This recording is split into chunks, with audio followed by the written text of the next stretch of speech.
What to do when your friend loses a parent. Bereavement is often one of the most intense emotional experiences many of us will go through, and as anyone who has lost a loved one will know, the support of friends and family can be invaluable. We've developed this film with Crew's Bereavement Care to show you how to be a good friend to someone who's just lost a parent. Step 1. Don't be shy. It's easy to find yourself overawed by the experience your friend is going through. You might not know how to help or don't want to intrude on their private grief, but your friend probably needs your support now more than ever.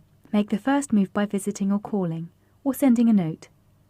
Let them know that you're thinking of them and make it clear that you're available and willing to offer support in whatever way they need. Step 2. Listen to them. One of the best ways of dealing with grief is to talk to someone. Encourage your friend to talk by asking them open questions like, "How are you feeling?" Be available to simply listen without trying to solve their problems or offer easy answers. Have patience. Your friend may want to talk about the same thing repeatedly. This is healthy because it helps them come to terms with the reality of the situation. Don't discourage this by saying something like, "At least he had a good innings." This will close the conversation down and make them think you want them to stop. Let them keep talking for as long as they need, repeating themselves as much as they like. Step 3. Let people know. There are lots of people who will need to be told about the death. Your friend will probably want to tell close friends and family themselves, but you could offer to ring around and tell others on their behalf.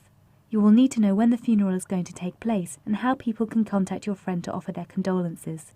Be gentle and sympathetic, responding to questions as best you can. Step 4. Practical support. Immediately after a death, there are lots of practical arrangements that need to be dealt with.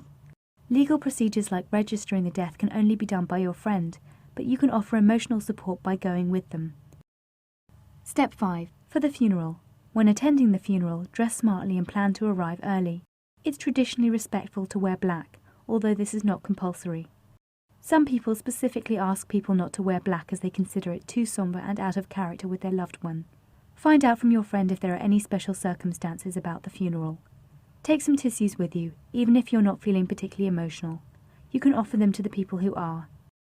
A funeral is an opportunity to pay your respects to the person who has died, but also to celebrate their life. Before you leave, think about some of the good things you remember about the person, and be prepared to mention these in conversation. Step 6. After the funeral.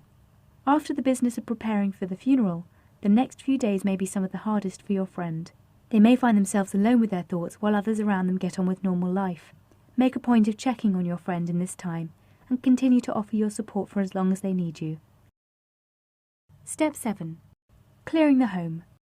At some point, particularly if this was their last remaining parent, your friend may have to visit their parents' house to pack up their belongings so the property can be sold.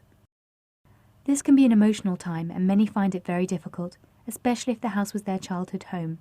If they are facing the prospect of doing this alone, offer to go with them. They may appreciate the company and the practical help. Grief is an ongoing process, so let them take it at their own pace. With the help of a few good friends, they will be able to grieve healthily and begin to move on with their life.